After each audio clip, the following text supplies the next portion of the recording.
You're streaming CBS News Bay Area. Thanks for being with us this Friday. I'm Ann Magovic, and here's a look at some of our news headlines this morning. Today, thousands of air travelers feeling the impact of the government shutdown. The FAA has ordered a 10% cut in air traffic. That means 40 of the nation's busiest airports, including SFO and Oakland, are facing flight cancellations or delays. The FAA says the cuts will make flying safer because of shortages of air traffic controllers. A driver suspected of intentionally ramming his pickup into a food truck in South San Jose is under arrest. Investigators say 27-year-old Orlando Rivera was behind the wheel and caused about $10,000 in damage. Police say he crashed his pickup into the food truck several times while 3 people were working inside. Happened back in August on Monterey Road. The employees were not hurt. And the 49ers back home this Sunday taking on the Los Angeles Rams. The Niners looking to beat LA for the second time this season. Looks like Matt Jones will be the starter once again in place of the injured Brock Purdy. All right, the weekend is just about upon us. Time to get a check on our first alert weather with meteorologist Jessica Birch. We're gearing up for some 70s in store for us today in places like Antioch and Concord. Stretched all the way up into Napa and Sonoma, it's looking very similar. Now, we are waking up to some foggy skies for our friends closer to Novato, stretched up into Petaluma. That'll clear up around 10 o'clock. But for now, the National Weather Service has issued a dense fog advisory for our friends up there. What you see below me in this green color, it's a coastal flood advisory that we're continuing to keep a close eye on. Beach hazard statements have been issued for our friends along the coast.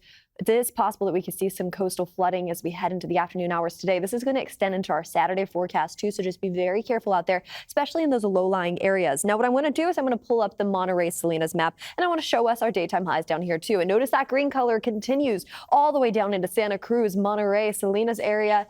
That coastal flood advisory will remain in effect until Saturday, and we're going to continue to monitor those conditions closely. Now, it's a beautiful weekend ahead of us, really. I mean, you take a look behind me, that live look at the Bay Bridge is showing some partly cloudy skies, and that's exactly what's in store for us today along the Bay. Upper 60s in the forecast this afternoon for our daytime highs, but once we head into this weekend, we get that nice warm up as high pressure rolls in. Don't get me wrong, though. We're still holding on tight to those clouds. And then once we head into next week, Tuesday and Wednesday, we have a big change in the forecast. Low pressure moves in. We see another chance of showers right around the corner, not only for our friends in the Bay, but all the way off into our inland spots, too. I mean, places like Napa, stretched all the way off into the East Bay. Late Wednesday night, early Thursday morning, we're going to see daytime highs drop, I should say, from the upper 70s to the upper 60s. And then at the same time, we have another chance of showers right around the corner for us as we head into late next week.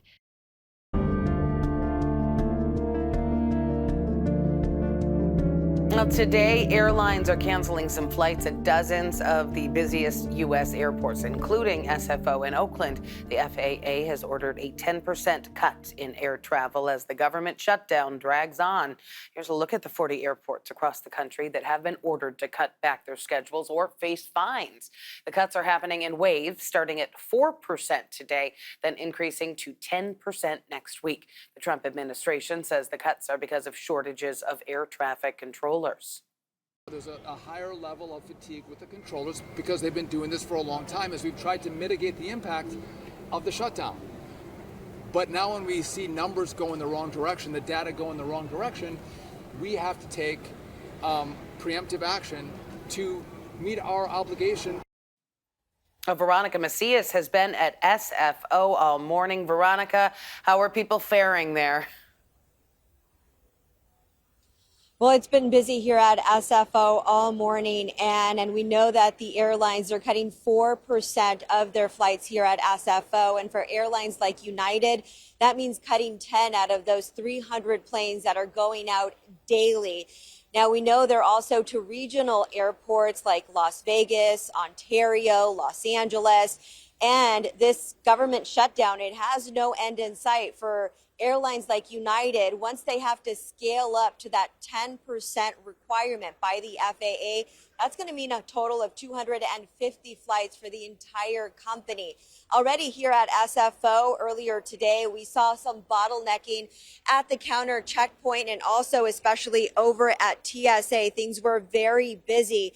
Now, this morning, we've seen a total of 45 cancellations. Delays, they're inching closer to 80 today. United telling us this morning they still have open seats available for people who are scrambling to make those changes. International travel and going hub to hub is not going to be affected by these cuts. Same goes for Delta. It's regional flights where airlines are targeting the required reductions from the FAA. And United says they've been reaching out to people who had flights booked for this Veterans Day weekend, making sure that customers aren't thrown a curveball by giving them advance notice. The airline themselves had anticipated the stress on TSA workers as well, and they're prepared. This situation is, we knew in advance. If it's a weather event or a cancellation due to another situation, it's usually in the moment, so we're reactionary. Right now, this proactive stance that the company's taking, that United's taking, that our amazing technology, we already have situations similar to a winter operation, so we can protect our customers. We're really good at this. 10 flights a day, and as we ramp up, again, this is just like a winter event. All right, so they don't know right now exactly what flights are going to be affected, say, next week. Is that the impression you were getting? Right, exactly. But they do feel prepared because even when they scale up to that 10% required by the FAA, they feel like things will still be under control for them. You just heard they have the technology to give customers advance notice, perhaps a day or so ahead of that cancellation. And they've been doing that with passengers who are going to be traveling this weekend. So at the moment, it doesn't seem like things are too bad here at SFO. But when we talk to passengers who are coming in from areas like Cleveland, and that's where they say things are showing to be worse for them, and it's people who are concerned about those connecting flights. So far, things are smooth sailing. A lot of the passengers we talked to earlier in the morning also saying they were very happy to see how fully staffed United was at the counter when people had questions about having to make those changes. And the best resource for people at the moment is to go to the Department of Transportation. You know, perhaps you don't have a book that's scheduled for United. You have a different carrier. They're going to tell you all the requirements that just kicked in last year, where airlines are required to give you that refund for any changes during this period. Okay, that's a little bit of good news, but yeah, what a mess. Veronica Macias at SFO, thanks. Those cuts also sparking frustration for passengers, of course, at the Oakland airport. These spots highlighted in red indicate the flights that have been canceled there so far. Even if you don't fly, this could still have an impact on you. Air cargo planes used by companies like FedEx and UPS are impacted. Officials say the flight reductions will slow down the supply chain. Meantime, the Trump administration is lashing out at a judge's order to pay full food assistance benefits during the shutdowns. They have asked a federal appeals court to block the federal judge's order. It gave the administration a deadline of today to make those full payments for the 42 million Americans who get food stamps. The administration says that would be more money than is available in their contingency fund. Now, here in California, Governor Newsom's office says some payments are already going through to CalFresh cards. In the North Bay, Marin County authorized spending up to $800,000 this month for SNAP recipients. County leaders say they are considering distributing the money with gift cards. Other Bay Area counties like San Francisco have similar plans. As counties step up, you can help make a difference this holiday season as well. Food banks are seeing a massive demand with the ongoing government shutdown. So we are proud to announce our Food for Bay Area Families is returning for another year. For more info on how to donate to our local food banks or volunteer, you can scan the QR code there on your screen or head to our website, kpix.com/give. Still ahead here on CBS News Bay Area. Now that Nancy Pelosi has announced she will be retiring, the race to replace her is underway. We're going to hear from two candidates hoping to take her seat in Congress. Plus, it is the largest development project of its kind in Santa Cruz County, how it could provide a new beginning for people living on the streets.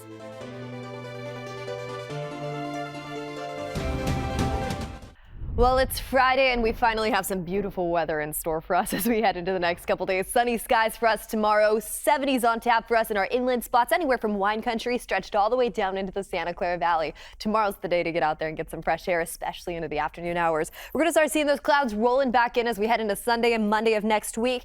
Now by Tuesday and Wednesday of next week, we have a storm system starting to push in, bringing in cooler weather and rainier skies right around the corner as early as Wednesday into Thursday. We'll have more on that coming up in just a bit. For now, back to you. Two candidates hoping to write California's next chapter in Congress now that Nancy Pelosi has announced her retirement. The former House Speaker will finish out her term, but she says she will not seek re-election next November, and that will end the career of the most powerful woman in politics after representing San Francisco for almost 4 decades. So far, only 2 men have joined the fray, both launching campaigns long before Pelosi's announcement. Kelsey Thorin spoke with both of them and got their thoughts on the future of the district.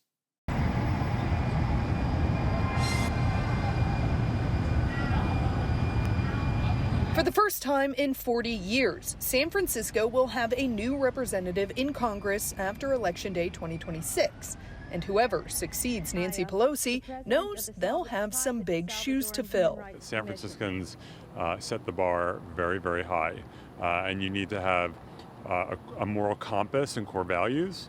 You need to have a backbone of steel, and you need to know how to get things done. You know, when she first went into Congress, she was this fearless voice that was fighting to get help for the AIDS epidemic that was devastating the city at that time. And because she was fearless, because she spoke out and she fought, we got money and we got help, and she actually did a lot for that.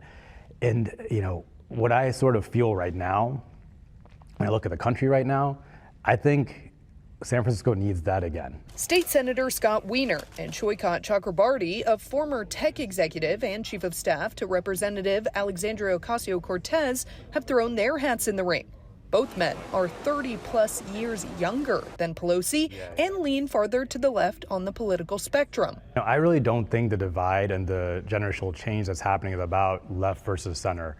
I really think it's a difference of status quo versus change, right?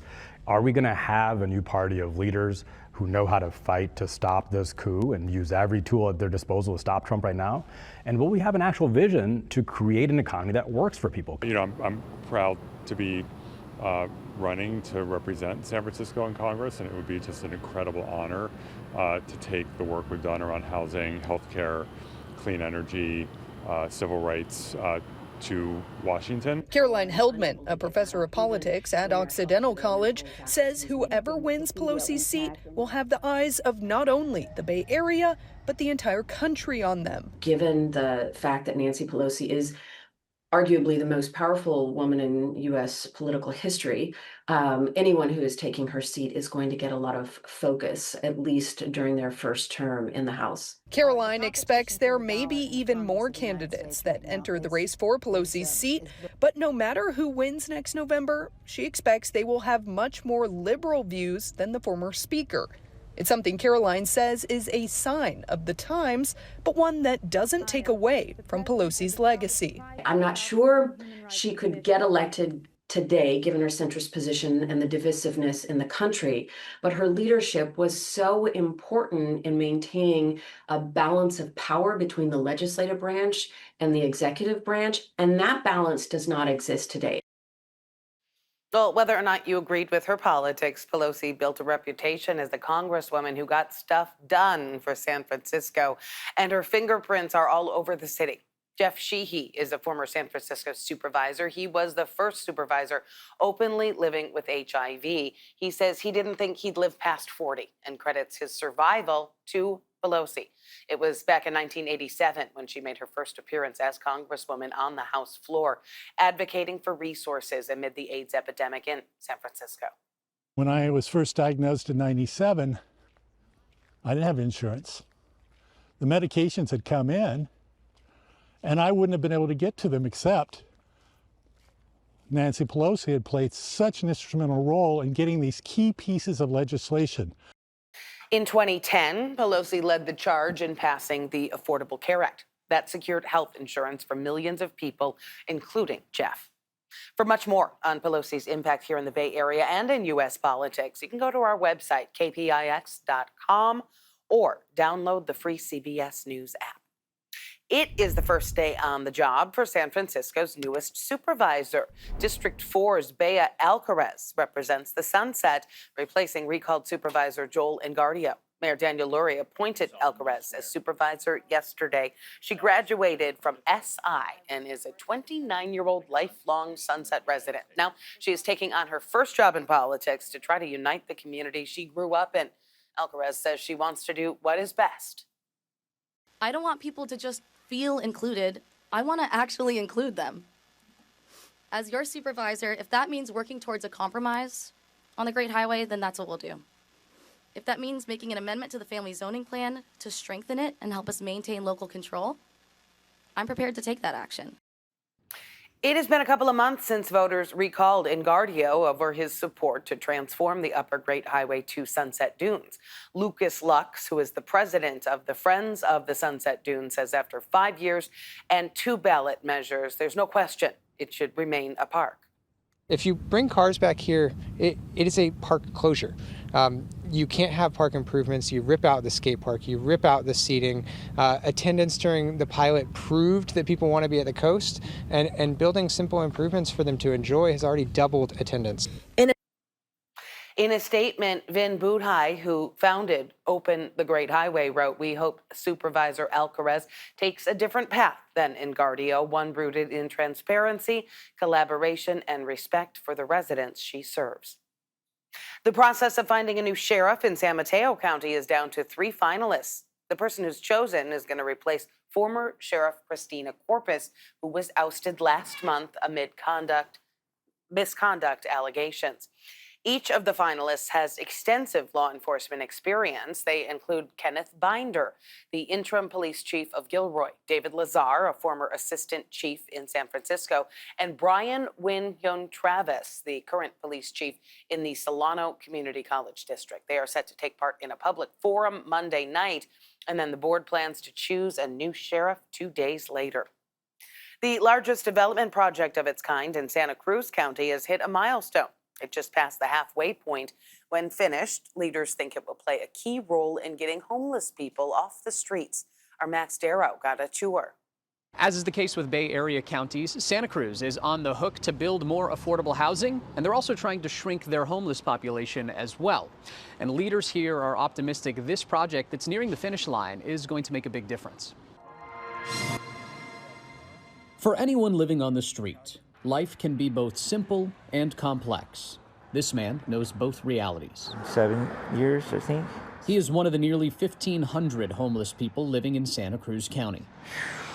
There'd be some people that you'd be surprised, that were homeless, I'd say. And just as there is no one face to homelessness, there's no one-size-fits-all solution to solving it. We still have a long way to go to meet the need. But Phil Kramer, the CEO of Housing Matters, is confident that this building, when complete, will play a role in changing lives. And this is a big solution to homelessness. It is called Harvey West Studios. With 120 studio apartments and essential services on site, it will be the largest permanent supportive housing project ever conceived and created in Santa Cruz County. You know, this has been 8 years in the making, and we need more of this. According to the latest point-in-time count, Santa Cruz County's homeless population declined by about 20% year over year. What's working in Santa Cruz County to help people get housed is really connecting as best we can every unhoused individual, family, veteran, whoever it might be, with a person, with a case manager, a social worker, a housing navigator to help them on their journey. Gina Harris, the project manager with Mid-Penn Housing, says the project is about 58% complete. 120 studios is a very enormous feat in affordable housing. Kramer says more housing across the board is needed in the county. It's not the most expensive housing market.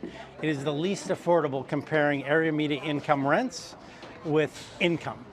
So across the country, Santa Cruz County is the least affordable housing market. Even though Harvey West Studios isn't finished yet, Kramer is already thinking towards the future as the number of people who will be eligible to live here will far exceed the capacity. Certainly there are more people, right? More than 120, which will kind of beg the next question is like, do we do this again? You know, do we do another project like this? This man says he's heard a bit about the project. He thinks it'll be helpful for those who want to make a change. People that want the help can seek that out. That's about what you could ask for, right? The project is scheduled to finish in the summer of 2026. It is a $66 million project funded by a combo of public, private, and nonprofit groups. Still ahead here on CBS News Bay Area, the Niner faithful call her the team mom. But she's not serving cookies, she's serving shots. How she is loosening up fans with liquid gold.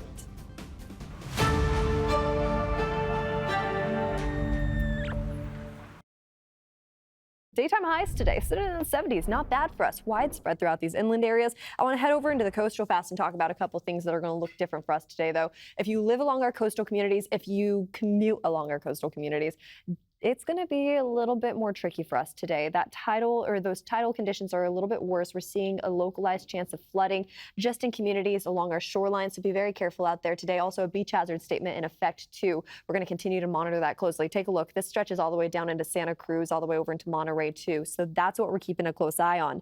Let's take a quick look at what we can expect, though, as we head into the next 7 days. Clouds are going to hold on tight to us each day as we dive into this weekend and early next week. We'll see a little bit of a warm-up into next week, though. Monday and Tuesday looking nice. And then once we head into Wednesday evening and Thursday, that's when that next batch of showers starts rolling in from offshore. In East San Jose, BTA and city leaders are taking steps to try to provide some relief for people who have been impacted by a major construction project.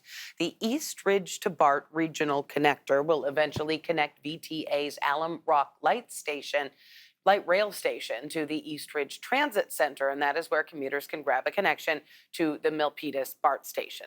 But in the meantime, that project has put a strain on the surrounding neighborhood, and not just because of the noise. Businesses have complained about lost foot traffic, and people living near that area reported cracks in their walls. Now, leaders have launched a support fund that is going to include $500,000, which can go directly to relieve businesses or fix homes. The VTA says the exact details are still being worked out. The 49ers back home this Sunday, taking on the Los Angeles Rams. The Niners beat the team last month, but now they are without Fred Warner and Michael Williams because of injury. Despite the ups and downs so far this season at Levi's, you can bet one East Bay woman is going to make sure the tailgates are rocking. Kevin Coe introduces us to the team mom, pouring shots all around.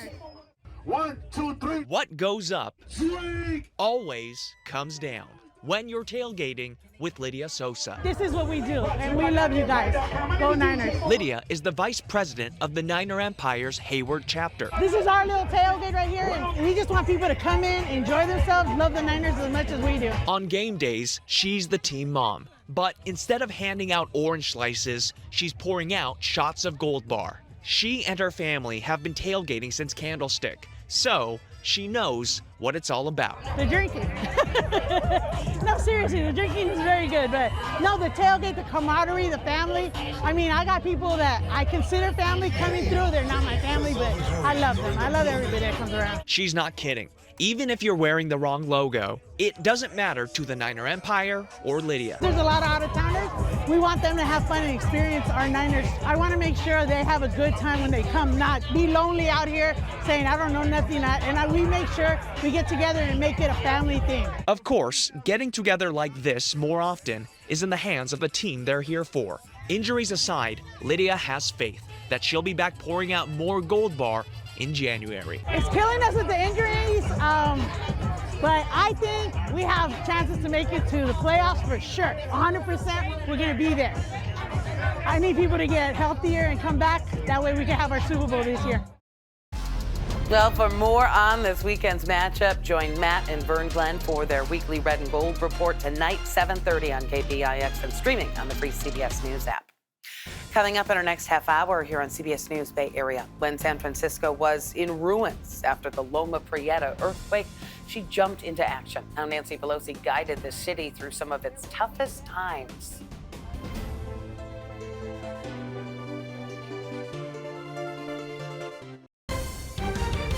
You're streaming CBS News Bay Area. Thanks for staying with us this Friday. I'm Ann Makovic, and here's another look at some of our news headlines. Today, thousands of air travelers feeling the impact of the government shutdown. The FAA has ordered a 10% reduction in air traffic.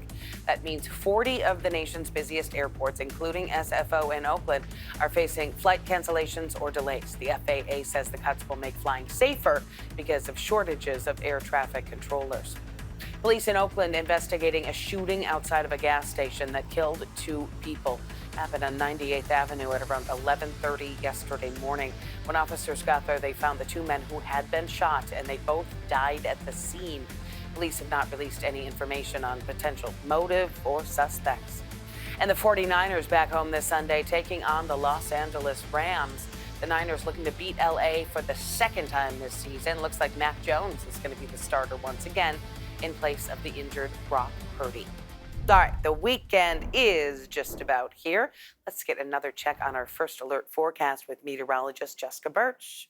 We're gearing up for some 70s in store for us today in places like Antioch and Concord. Stretched all the way up into Napa and Sonoma, it's looking very similar. Now, we are waking up to some foggy skies for our friends closer to Novato, stretched up into Petaluma. That'll clear up around 10 o'clock. But for now, the National Weather Service has issued a dense fog advisory for our friends up there. What you see below me in this green color, it's a coastal flood advisory that we're continuing to keep a close eye on. Beach hazard statements have been issued for our friends along the coast. It is possible that we could see some coastal flooding as we head into the afternoon hours today. This is going to extend into our Saturday forecast too, so just be very careful out there, especially in those low-lying areas. Now, what I'm going to do is I'm going to pull up the Monterey Salinas map, and I want to show us our daytime highs down here too. And notice that green color continues all the way down into Santa Cruz, Monterey, Salinas area.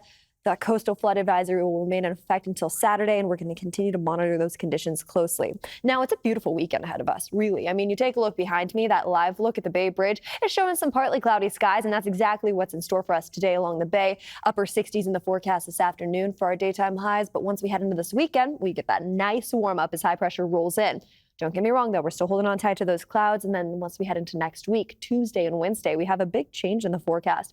Low pressure moves in. We see another chance of showers right around the corner, not only for our friends in the Bay, but all the way off into our inland spots, too. I mean, places like Napa, stretched all the way off into the East Bay. Late Wednesday night, early Thursday morning, we're going to see daytime highs drop, I should say, from the upper 70s to the upper 60s. And then at the same time, we have another chance of showers right around the corner for us as we head into late next week.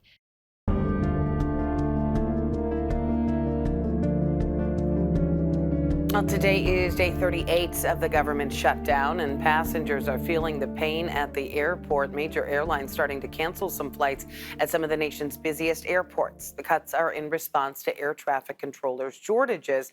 They've been calling in sick because they are working without pay during the government shutdown. Reporter Bradley Blackburn has the latest. Frustration and concern are growing at major airports across the country as flight cuts went into effect amid the government shutdown. I'm praying that they get this together because this is horrible. I normally get here about 2 hours earlier, but due to everything that was going on, I just figured to get here about 4 hours earlier. The FAA ordered the flight reductions at 40 high-volume travel hubs, 4% Friday, ramping up to 10% next week. The cuts are in response to staffing shortages among air traffic controllers. My number one job is safety. Transportation Secretary Sean Duffy told CBS News he made the decision after consulting with the FAA safety team. We saw controllers working 6 days a week, 10-hour days. That pressure on the controllers were giving us numbers that were not troubling, but were concerning. And so my job is to be preemptive. The Air Traffic Controllers Union says the nation didn't have enough controllers before the shutdown. Now, many controllers are calling out sick, some even quitting after having gone weeks without pay and receiving a second $0 pay stub Thursday. Every day that this drags on, it's introducing new problems because these are real people with real lives, and every American can empathize with. If you don't pay anybody, there's going to be issues ahead. On Capitol Hill, Senate Republicans are planning a different approach to resolve the political stalemate. Sources tell CBS News the GOP strategy involves voting on the House funding bill with a goal of amending it in an effort to sway moderate Democrats and end the impasse. Well, United Airlines says it's published a list of all its mandated flight cancellations through Sunday on its website. It adds about half of its impacted customers have been able to rebook within 4 hours of their original departure time. Elon Musk could become the world's first trillionaire. Tesla shareholders voted to give him a $1 trillion pay package over the next decade. It is one of the richest compensation packages in history, and it's going to the world's richest person, naturally, right? Yeah, Musk has an estimated net worth of more than $400 billion. That is according to Bloomberg's Billionaires Index, but the payout is contingent on the company hitting certain targets, like reaching a market cap of $8.5 trillion. The Supreme Court has ruled in favor of a Trump administration policy requiring people to identify themselves by their birth gender on U.S. passports. The mostly conservative court ruled that displaying the traveler's original gender is, quote, merely attesting to a historical fact without subjecting anyone to differential treatment. The 3 liberal justices dissented on the issue. It is going to be the end of an era in Congress after Nancy Pelosi retires at the end of her term. The former House Speaker has represented San Francisco for nearly 40 years. She's a longtime leader and fundraiser for the Democratic Party, who has often challenged President Trump on his agenda.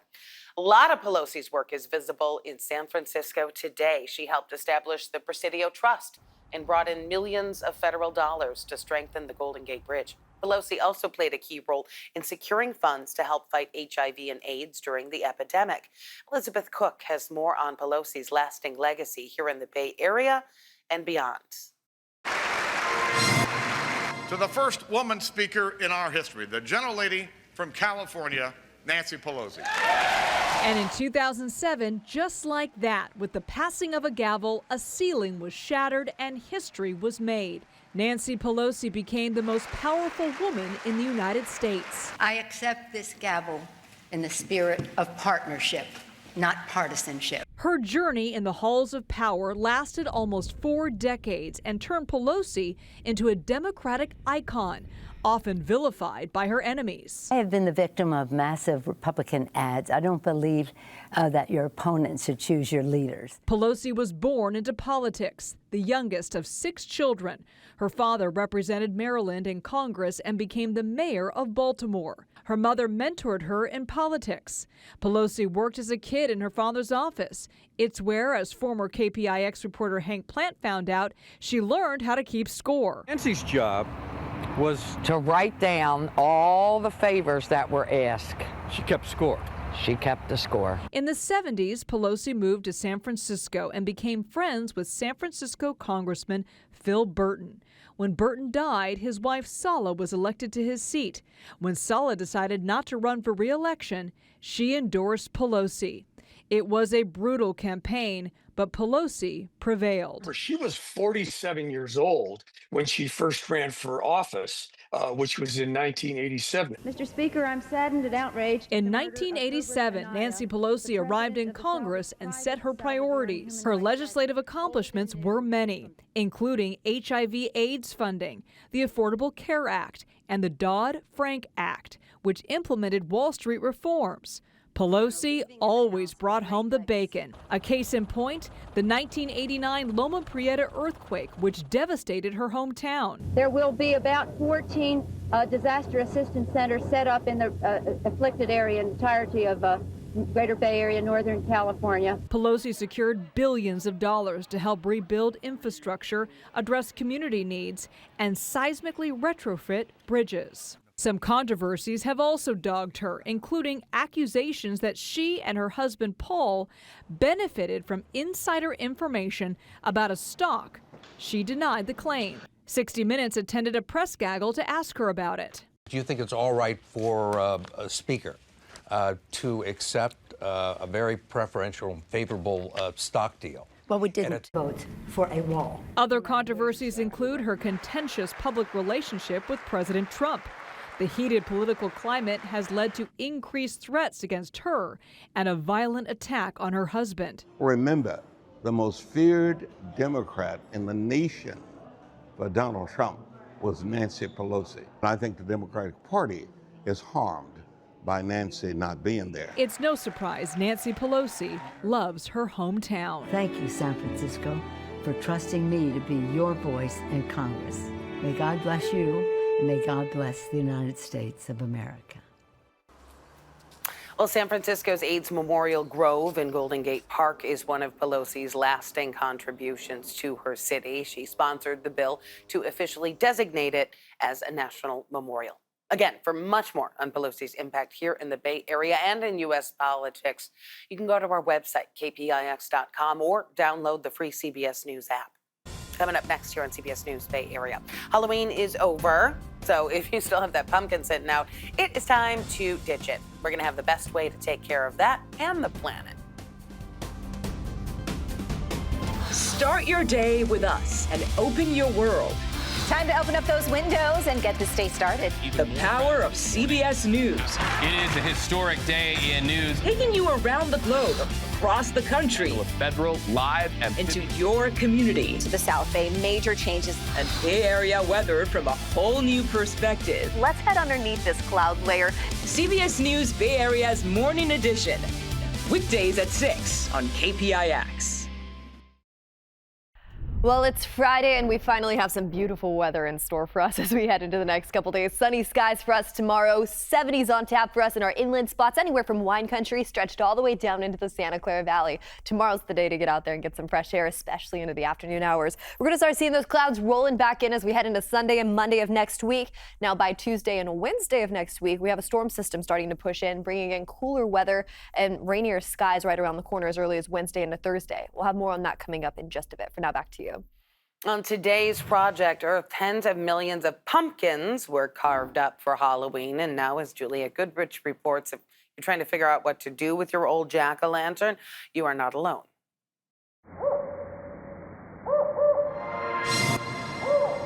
Happy Halloween! Wishing it was longer, but Halloween's over. Time to pack up the costumes and decorations. But what about the pumpkins? All those pumpkins. We started thinking about, well, what should we do? The U.S. grows more than 2 billion pumpkins a year, with California's San Joaquin Valley as a top producer.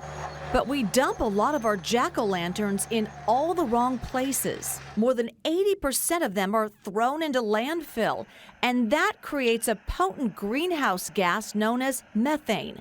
There's a simple alternative, and Californians are required to do it. It's called composting. Composting anything organic is better than throwing it out because you're not creating more refuse in landfills. You're not creating methane gas.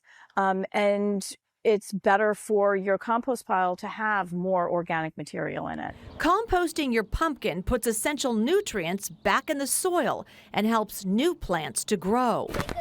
Feel free to smash the gourd into smaller pieces. Another tip, before composting, remove any candles, plastic, glitter, or other decorations from your jack-o'-lantern. That will ensure you'll carve out a better future for planet Earth.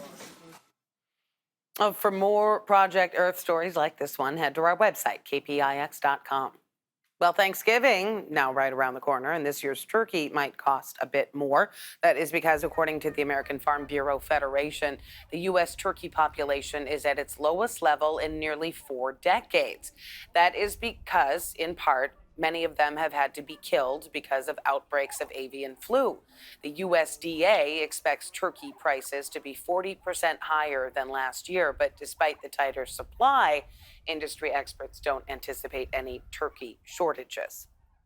Coming up here on CBS News Bay Area, from fighting on the streets to fighting in the ring, we're going to show you how one man trained to fight to escape the violence of his own childhood. Boxing has adopted me, has made me its child. It has loved me, I loved it back. It saved my life, point blank.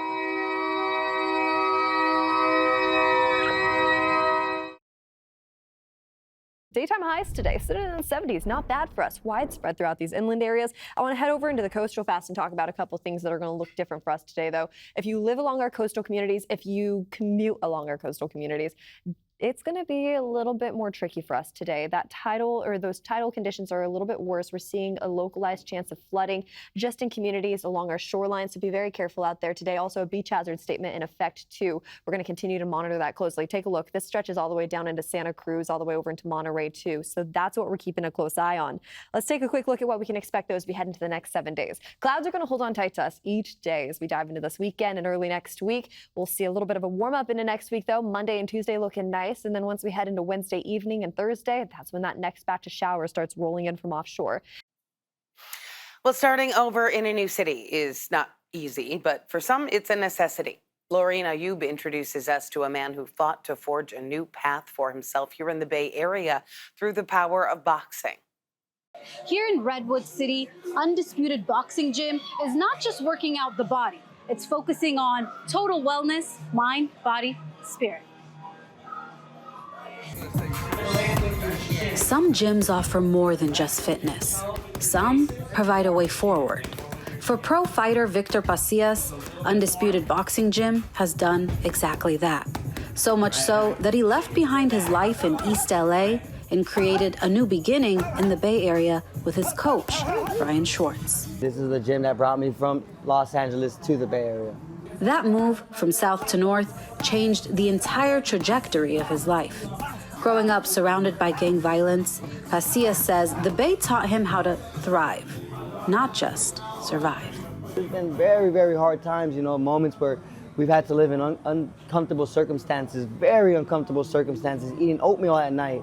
And the Bay Area is something that taught me how to truly be a provider and, just taught me how to be an entrepreneur. And that's something I can say that the Bay Area has taught me. But the transformation did not come without a fight. Pacias faced heavy trauma as a child, including the incarceration of his mother. That's why boxing became so much more than a sport. It became family. Boxing has adopted me, has made me its child. It has loved me, I loved it back. It saved my life. Point blank, when I needed something, sometimes as a kid, things are given to you that you don't want. You want a set of parents, you want something that's yours, and as a kid, I never had that, so boxing I always knew was mine. Undisputed Boxing Gym, founded by kickboxing veteran Brian Schwartz, has become a place of empowerment for both athletes and beginners alike. Especially as fighters, sometimes we don't talk about like the emotional components and the psychological components that go into fighting. We talk about being tough and being strong and having this killer instinct, but there's things that go on in your head, these natural thoughts that people have that it's just not really acceptable for fighters to really talk about. But to be able to go ahead and be able to talk about that kind of stuff and pass that on along with all the moves is like such a great gift. Now, as Pacias prepares for his next highly anticipated match, he has a message for the Bay Area boxing community. Bay Area, that's what we got to do. Is we got to come together and we got to put our fighters together so they can learn off each other. And I feel like the only way to get better and to exceed in your world is by competing and being competitive. Because healthy competition has given fighters like Pacias the chance to grow and to rewrite their stories on their own terms. Now, Schwartz is an undefeated 7-time world boxing champion. He's been running the gym business in Redwood City since 2006.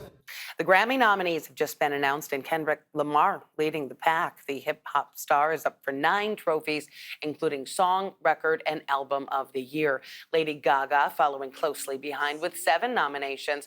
Bad Bunny and Sabrina Carpenter also contending for Album of the Year. Last year's Best New Artist winner, Chappell Rowan, introduced this year's nominees and offered some advice. Do what feels right. Good art always rises. Don't worry about the momentum. Do what feels good and right. The Grammy Awards will air February 1st on CBS and streaming on Paramount+. Thanks for streaming CBS News Bay Area. I'm Ann Makovic. We're going to be right back with your First Alert forecast and another look at your top stories.